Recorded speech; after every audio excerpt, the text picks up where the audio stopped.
આજે પણ એક એવું નામ છે જે જ્યારે પણ લેવાય ત્યારે આપણા લોહીમાં એક જુસ્સો દોડી જાય છે. એક એવો યુવાન જે ફક્ત 23 વર્ષ જીવ્યો પણ સદીઓ સુધી અમર થઈ ગયો. તો ચાલો આજે શહીદ-એ-આઝમ ભગતસિંહના જીવન અને એમના વિચારોની દુનિયામાં જઈએ અને સમજીએ કે એમનો અવાજ આજે પણ કેમ ગૂંજે છે. આ સવાલ જ બધું કહી દે છે, નહીં? 1929ની એ ઘટના. જરા વિચારો, કોઈ બોમ્બ ફેંકીને ભાગવાને બદલે ત્યાં જ ઊભો રહે અને પોતાની ધરપકડ કરાવે. ના, આ કોઈ ગુસ્સામાં કે આવેશમાં લીધેલું પગલું નહોતું.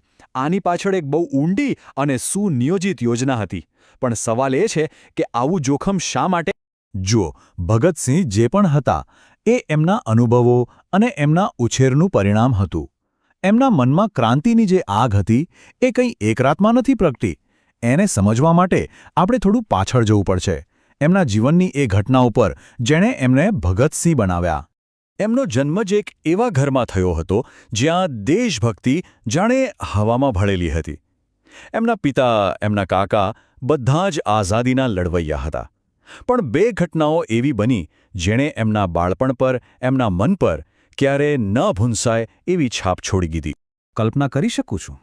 ફક્ત 12 વર્ષનો એક છોકરો સ્કૂલેથી ભાગીને સીધો જલિયાંવાલા બાગ પહોંચી જાય છે. એ જગ્યાએ જ્યાં હજારો નિર્દોષ લોકોના લોહીથી જમીન લાલ હતી. અને એ ત્યાંથી શું લઈને આવે છે ખબર છે? એક શીશીમાં એ લોહીથી રંગાયેલી માટી, અને માટીની સોગંદ ખાય છે કે આ બલિદાન વ્યર્થ નહીં જાય. બસ આ એક પ્રસંગ જ એમના સંકલ્પને સમજવા માટે પૂરતો છે. હવે વિચારો તો મજબૂત હતા, પણ એ વિચારોને જમીન પર ઉતારવા શું જોઈએ? એક સંગઠન. એટલે એમણે ચંદ્રશેખર આઝાદ જેવા બીજા ક્રાંતિકારીઓ સાથે મળીને HSRA બનાવ્યું. અને એમનો હેતુ ખાલી અંગ્રેજોને ભગાડવાનો જ નહોતો, પણ એક એવો સમાજ બનાવવાનો હતો જ્યાં માણસ માણસનું શોષણ ન કરે. અને પછી એક એવી ઘટના બની જેણે બધું બદલી નાખ્યું. સાયમન કમિશનનો વિરોધ થઈ રહ્યો હતો અને અંગ્રેજ પોલીસે કરેલા લાઠીચાર્જમાં પંજાબ કેસરી લાલા લજપતરાય ગંભીર રીતે ઘાયલ થયા અને એમનું મૃત્યુ થયું. આ ઘટનાએ ભગતસિંહ અને એમના સાથીઓના દિલમાં બદલાની આગ ભડકાવી દીધી. હવે આ લડાઈ ફક્ત દેશ માટે નહોતી, પણ એક અંગત અપમાનનો જવાબ પણ હતી. પ્લાન તો લાઠીચાર્જનો ઓર્ડર આપનાર પોલીસ ઓફિસર જેમ્સ સ્કોટને સબક શીખવાડવાનો હતો. પણ એ દિવસે ઓળખવામાં એક મોટી ભૂલ થઈ ગઈ અને સ્કોટની જગ્યાએ જુનિયર ઓફિસર જ્હોન સોન્ડર્સ માર્યો ગયો. બસ આ એક ભૂલે ભગતસિંહના જીવનની આખી દિશા જ બદલી નાખી. એમને ફરાર થવું પડ્યું. અહીંયા જ તો આખી વાતનો ટ્વિસ્ટ છે, નહીં? એક બાજુ પોલીસ આખા દેશમાં એમને શોધી રહી છે અને બીજી બાજુ એ પોતે જ સામે ચાલીને દેશની સંસદમાં જઈને બોમ્બ ફેંકે છે. આવું કોણ કરે અને શા માટે? કારણ કે એમનો હેતુ કોઈની જાન લેવાનો હતો જ નહીં. એમના પોતાના શબ્દો હતા કે આ ધમાકો બહેરાઓને સંભળાવવા માટે છે.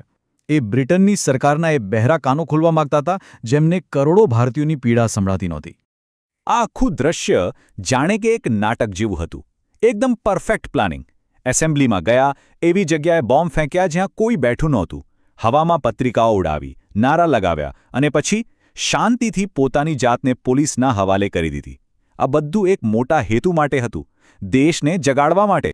અને પછી ગુંજ્યો એ નારો જે આજે પણ આપણા રૂવાણા ઊભા કરી દે છે, ઇન્કલાબ જિંદાબાદ. મતલબ કે ક્રાંતિ અમર રહો. આ ખાલી એક સૂત્ર નહોતું, આ એક વિચાર હતો જેણે આઝાદીની આખી લડાઈને એક નવી દિશા આપી. એમણે ધરપકડ કેમ વહોરી? કારણ કે એ જાણતા હતા કે જેલ અને કોર્ટ જ એમને સૌથી મોટું સ્ટેજ આપશે. એમનો કેસ ચાલ્યો અને રોજે રોજ છાપાઓમાં એમના વિચારો છપાવા લાગ્યા. એમનો ક્રાંતિનો સંદેશ આગની જેમ આખા દેશમાં ઘર ઘરમાં પહોંચી ગયો.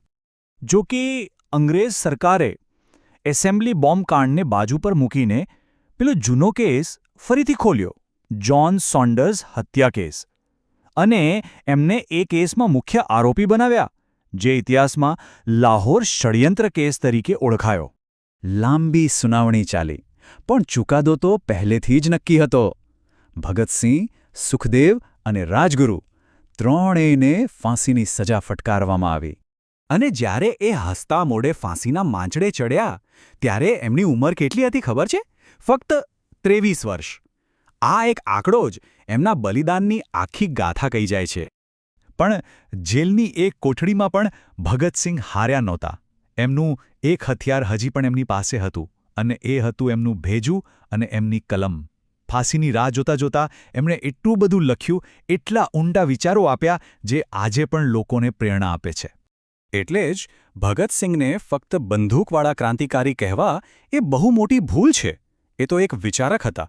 એ સમાજવાદમાં માનતા હતા. એમણે તર્કના આધારે હું નાસ્તિક કેમ છું જેવો લેખ લખ્યો. જાતિવાદ અને ધર્મના નામે થતા ઝઘડાઓને એ દેશના સૌથી મોટા દુશ્મન ગણતા હતા. અને એ પોતે કહેતા હતા, જે આજે પણ એકદમ સાચું લાગે છે, કે તમે મારા શરીરને મારી શકો છો, પણ મારા વિચારોને નહીં મારી શકો. એ જાણતા હતા કે વિચાર ક્યારે મળતો નથી. અને એ દિવસ આવ્યો 23 માર્ચ 1931, જે દિવસે ભારતે પોતાના 3 વીર સપૂતોને ગુમાવ્યા. આ દિવસને આજે આપણે સૌ શહીદ દિવસ તરીકે યાદ કરીએ છીએ અને એમના બલિદાનને સલામ કરીએ છીએ. તો સવાલ એ થાય કે આટલા વર્ષો પછી ભગતસિંહ આપણા માટે શું છે?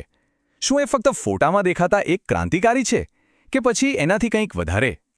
એમનો સાચો વારસો બંદૂક કે બોમ્બમાં નથી, પણ એમના વિચારોમાં છે. સમાનતાનો વિચાર, ન્યાયનો વિચાર અને સવાલ પૂછવાનો વિચાર.